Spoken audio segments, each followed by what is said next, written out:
the Make, Share, Grow podcast. I'm artist Julie Marriott, and I created this podcast to share behind-the-scenes stories of art, craft, and the creative process.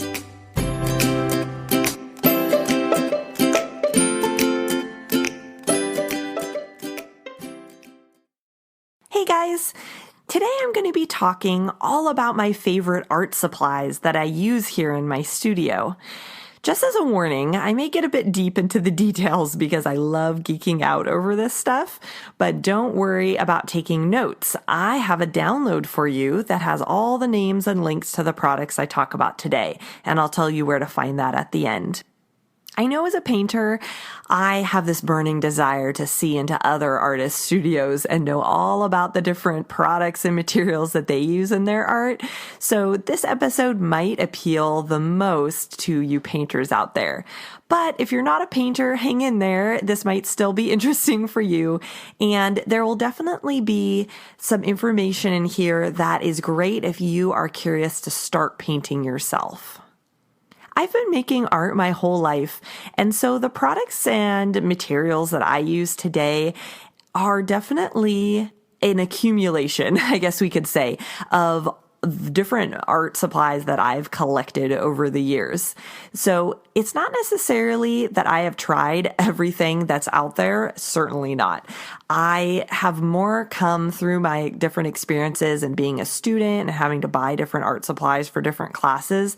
I've come to a range of products that have become really comfortable for me to use, that I feel like I can handle. I can get what I'm looking for out of them, and they make me happy to use. And so that's what this episode is going to be all about, just the different things that I've tried out and what works for me. And this may give you a jumping off point if you would like to start painting as well. The first supply I'm going to talk about today is acrylic paint. I primarily paint in acrylics, and so they're the ones that I have accumulated the most varieties of. The paints that I use for my workshops, as well as about a third of the paints that I have in my studio that I use on my own pieces, are Winsor & Newton's Galleria line. They're their student grade line of paints, but I really like them because they have a good balance of body thickness to the paint and good color saturation for the price that they are. They're not all that expensive. They're about mid-range price-wise. They're not the cheapest. They're definitely not the most expensive, but they have pretty good color to them. And so what I mean by that is that as you get cheaper in paint, you tend to have much less pigmentation to the paint, so that you have to end up doing lots more layers to get a really thick coat of color. And so with the Galleria paints, they're really satisfying in that the pigmentation is pretty saturated. And so you really only have to do one layer to get really good quality of color. So I really like those. And also I like to paint so that I have thickness to my strokes. I like to have a lot of body to my paint. And so I like the Winsor & Newton acrylics because they hold their body. They're not watery. They have a good amount of body to them so that when you squirt them out on the palette, it stays in kind of a vertical little pile versus like pooling out on the palette. There are some definite more expensive brands like Golden Acrylics. They make specifically fluid acrylics, and some artists really like runny textured acrylics, and Golden brand is really good quality. And so some people really like those fluid ones. I don't look for that in my paint types. I like the thicker types. So that is one of the reasons that I like the Winsor & Newton. The next type of paint that I have in my studio is Gamblin's Academy line.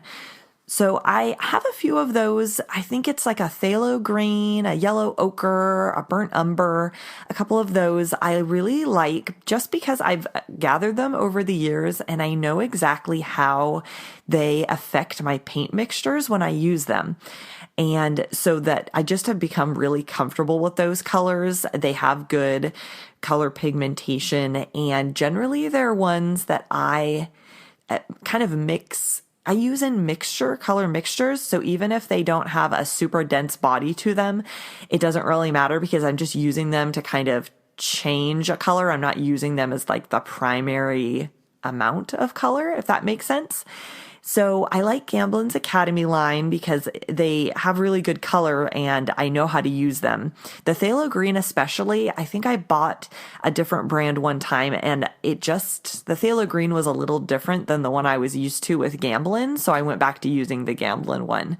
So that's the second kind of paint I use. The third brand I use is Nova Color. This is a brand that you can buy online. I don't think they carry them in stores. You just have to go to the Nova Color website. The reason I started using these acrylics was when I was in college, we bought these big tubs of Nova Color paints for doing lots and lots and lots of paintings for projects and things. And the thing that makes them special is that you buy them in large amounts. So they do pints, they do quarts, they do gallons.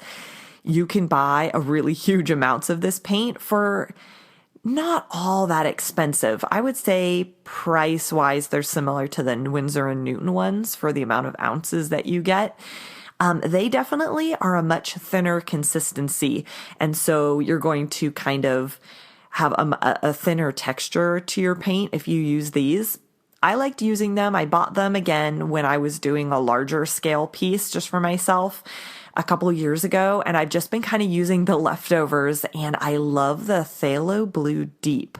That is the color that I use for a lot of my pure navy blue leaves and just the navy blue elements I use in my paintings.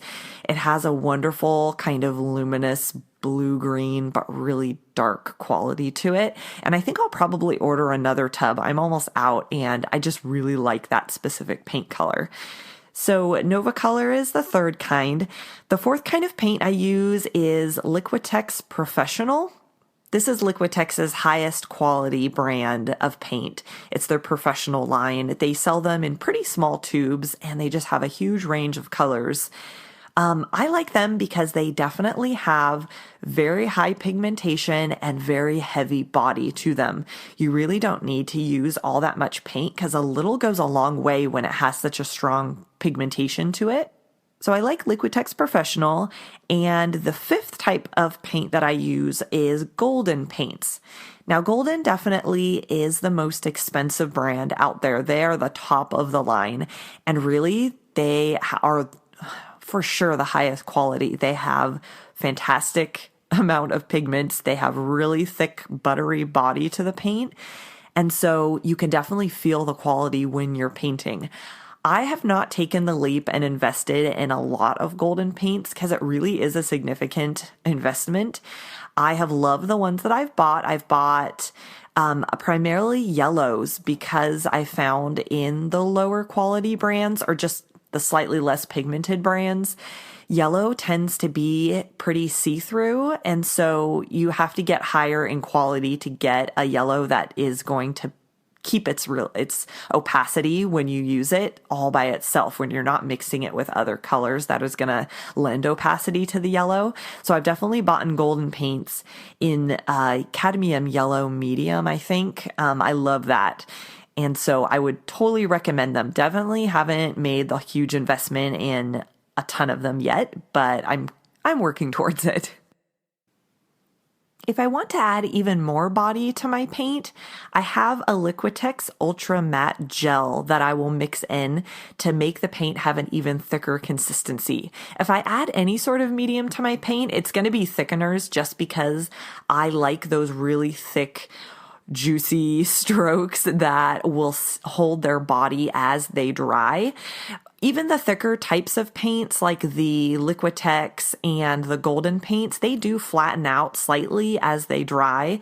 So if I want to have some really cool three-dimensional qualities, especially to my flowers, I'll sometimes do a layer of petals at the very end that has the color mixed with this ultra matte gel. And so that's basically the only medium that I mix with my acrylics. Then at the very end, I always do a layer of spray varnish over my pieces, and I use Liquitex's Soluvar matte spray varnish. I like matte just because it keeps the shine down on my paintings, because I don't really use any sorts of gloss mediums mixed in with my paints. I don't really have a wet or shiny or gloss look to my surface already. So I like just protecting them with the matte varnish. It really doesn't affect the way that my painting looks at all. I use spray just because it's easier for me. I take it outside and I spray the piece, and it just is done really quickly, and it takes less time and less drying time than doing a liquid varnish of some sort where I'm brushing it out. Moving on to painting tools, I use a disposable paint palette. So this is one of my favorite things in my studio. I used to paint for years and years, either on paper plates or those plastic palettes that have wells. And I think they're more meant for watercolors, but I just had them growing up, and so I continued using them with acrylic paints. And you have to peel the paint out. You have to really scrape it out of there. And that always was really frustrating to me. That would even keep me from wanting to paint because I had to clean out my palette. And I don't really like layering paint on top of wet paint on top of dry paint on my palettes. I find that the dry paint tends to kind of get activated again, or it doesn't get activated, but it sort of peels up and the dried bits start getting mixed into my fresh paint, and that is really frustrating to me. And so I always want to clean my palette or start out with this clean surface. And so when I was working at the art studio, several years ago, I was introduced to disposable palette paper. It's amazing. So it's just a pad, like a pad of drawing paper, but the pages are wax paper. And it's a special heavier duty kind of wax paper than the kind that you have in the kitchen. But it's rip-off pages. So once you've used the whole page and have mixed your paint on it and it's all dried up, you can just rip it off and you'll have a fresh page underneath.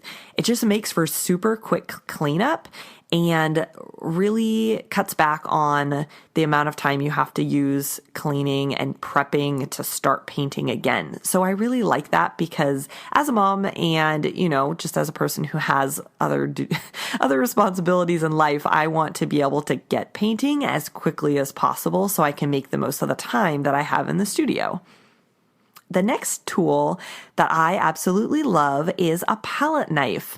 And so they make them in a bunch of different shapes, but I use one that is more a knife shape than a trowel shape. If it's kind of hard to describe, but I will link to the specific one that I use. It's metal. You can definitely use plastic ones too, but I get a metal one from Dick Blick online or some of their stores we have locally. I never used to mix paint with a palette knife. This is something I also learned when I was teaching at the art studio. We had our students learn how to mix acrylic paint with a palette knife. Growing up in school and even up through after graduation, I'd always just mixed my paint with my brushes.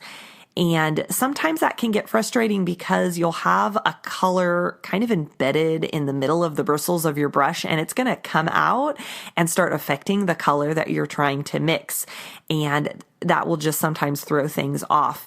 And I discovered the palette knife. It does a really even, smooth mixture. I like to use it for when I am mixing a large amount of a color. I will still mix with my brush for small amounts because it's not like you're stirring a huge pot of a color with your brush. That gets frustrating. But when I'm trying to make a large amount of a color, like if I'm going to paint my entire canvas a solid color before I start painting the actual design on it, I'll use a palette knife because it can achieve a really even mixture of the color more than kind of stirring your brush can. So I love palette knives. For brushes, I use a lot of different brands. I don't have one specific brand that's my go-to one. I've just tried and accumulated a bunch of different brands. I will mention one specific brand that I use for my workshops, and I've overall found that they are pretty sturdy, heavy duty brushes that you can use. I've had one that I've been using for several years in my personal painting practice, and that's why I chose to use them for my students and for my workshops, because I knew that they would last. And this brand is Simply Simmons, and I buy the round, the liner, and the flat brush. They have them in a bunch of different sizes, but I kind of just buy a medium size in each one. Something that's not huge and is going to obliterate the design I'm trying to paint in, or I'm trying to have my students paint. Something that's kind of in the 6 to 8 size range for the round, and then just a liner and about an inch flat brush. And those generally are the sizes that I use in my studio too. I use a couple different brands in those sizes, but I love Simply Simmons because they don't lose bristles. They seem to do really well on that front. And then they also, the shaft holds up really well. I think it's wood that's covered in an enamel, but the enamel, it doesn't crack off. It lasts for a really long time, even if I let them sit in water for a little while. That has been a problem with some other brands that I've tried. I think Princeton I've tried, and I've had some problem with the outside of the brush, the enamel cracking off of the handle, and that gets really annoying because then it's just uncomfortable to hold. So yeah, I really recommend the Simply Simmons brand, and they're pretty inexpensive. They're also student grade brushes, I believe, and you can get them for maybe like $3 a brush, which isn't really all that much if you're going to buy just like 2 or 3 brushes. The next supply I'm going to talk about are canvases. So I almost exclusively paint on gallery wrapped canvases. They're the ones with the 1.5 inch profile, so they have a thicker side to them. I really like gallery wrap canvases because it has a nice finished quality to it. I paint the background color of the canvas all the way around the sides. And so it just has a nice finished quality and can be hung as soon as my clients get their painting. It doesn't require any framing. You can frame it. I've had one client who is very handy with woodworking. And so they built their own frame to go on a custom piece, and it looked beautiful. So you can definitely put a frame on these gallery wrap canvases, but it has the option of not being framed, which I like. I like my clients not to feel like they have to invest more in the piece after they bought it from me. It'll just be really ready so they can just pop it up on the wall as soon as they get it. I also like the 1.5 inch profile because it gives a little bit more of a 3-dimensional quality to the painting. It makes them feel just a little bit more weighty and significant when they're hanging on the wall by themselves than a thinner profile canvas. My favorite brands of canvases are the ones that you can get at Michael's. It's their level 3 gallery wrapped canvases. I really like those because they have a nice heavy duty feeling to them. They're not flimsy or lightweight like some other canvases feel like, and they tend to be very well made. So I like the Michael's canvases, and I also like Dick Blick's Premier line of canvases. They're also the gallery wrapped, and they seem to have a very similar quality to the Michael's. I order these 2 brands for my workshops and also for my personal and commission pieces as well. The last art supply that I want to share with you today is the paper that I like to paint on sometimes. It's Canson brand, and it's their Bristol paper.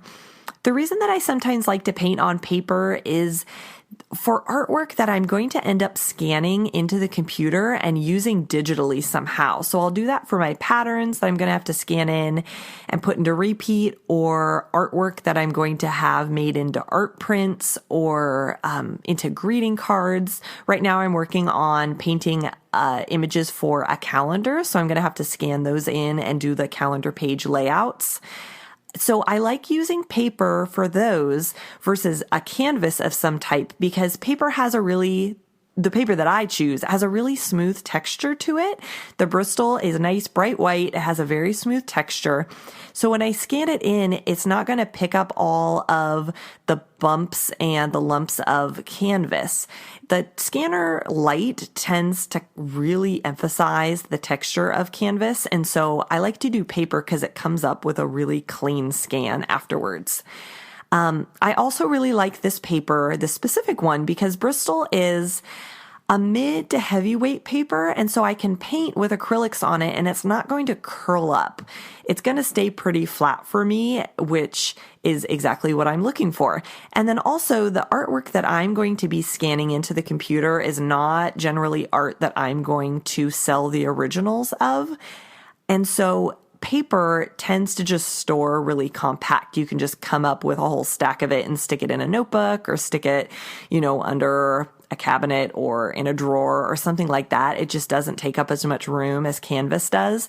And so I love painting those sort of paintings that are going to end up in a digital format somehow on this Canson paper.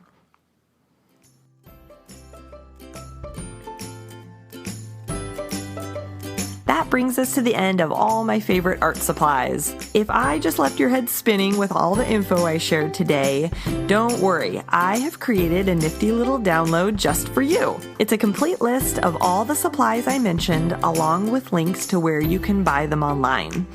You can find the download on my website at juliemarriottart.com/podcast and look under the post for episode number 8. That wraps up the episode for today. Thanks so much for joining me, and I will see you next week.